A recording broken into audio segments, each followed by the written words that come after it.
Mais je vais vous dire quelque chose encore plus fort que ça. Le Zohar, il le dit, c'est le Zohar qui le dit, Kol neshama ave neshama, kadam denachit le alma, atkat bezivuga dila. Vous savez, c'est comme une prise. Il y a la prise et à l'endroit où on la met. Dit le Zohar, la personne qui s'embrique avec toi le mieux, que tu le veuilles ou non. Vous dites, mais attendez, mais Rav, j'en peux plus, j'étouffe. T'as juste pas compris comment ça marchait le mariage, mais t'as la bonne personne devant toi.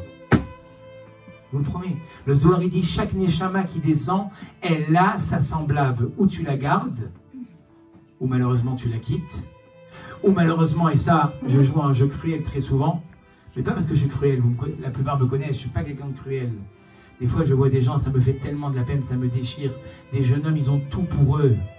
Ils ont tout pour eux. Ils ont 45 ans, ils ne sont pas encore mariés.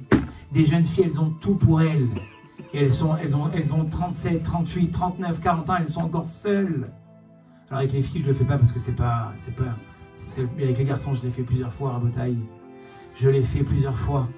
Je leur ai dit, mais dis-moi, maintenant, tout état de cause, on n'est que nous deux, je t'apprécie, tu es comme mon frère. Il n'y a pas une fille, une fois, qui t'a plu et que tu as senti il m'a dit, oui, Rav, oui, mais j'ai fait le bête. On peut louper son zivouk à Botaï. Vous savez d'où je le sais? C'est écrit que pendant les 3 semaines de deuil du Beth Amikdash, on ne fait pas de mariage, c'est ce qu'on appelle Charbeb. De 17 Tammuz au 9 Av, on ne fait pas de mariage.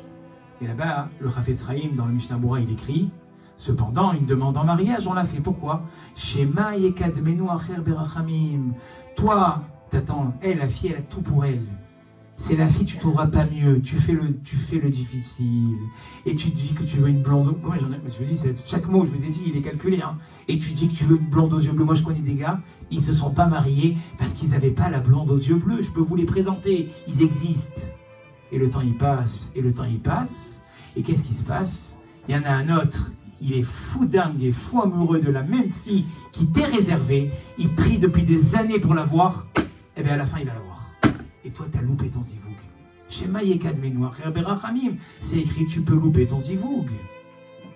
Donc tout ça pour vous dire, se rendre à l'évidence que la personne avec qui tu vis, elle fait spirituellement partie de toi.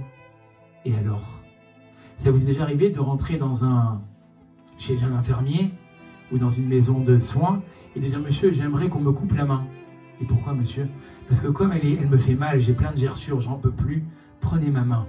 Je préfère la couper. Je dis, non, ma main qui est malade, je vais la soigner, je ne vais pas la couper. Si tu quittes ton mari ou ta femme, la première en tout cas, sache que tu coupes une partie de toi.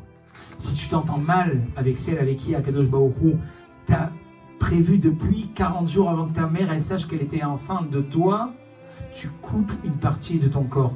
Alors encore une fois, je n'ai pas dit qu'il ne faut pas divorcer. Je ne dis pas ça. Il y a des fois, je le répète, et oui, parce que pendant de nombreuses séries de cours, je me le suis fait reprocher ça. Il y a des gens qui viennent me voir meurtri en privé ou qui écoutent mes cours sur Internet, parce que vous savez que je diffuse énormément sur les réseaux, et qui me disent, mais monsieur le rabbin, vous vous rendez compte de la sottise que vous dites? Vous pensez qu'on peut rester marié et vivre un carcan? Je ne suis pas en train de dire ça. Au stade où quelqu'un vit un carcan, qu'il aille divorcer. Moi, je serai le premier. Je l'ai conseillé plusieurs fois. Mais avant tout ça, on n'en est pas là. Moi, je suis en train de vous parler de votre bien-être.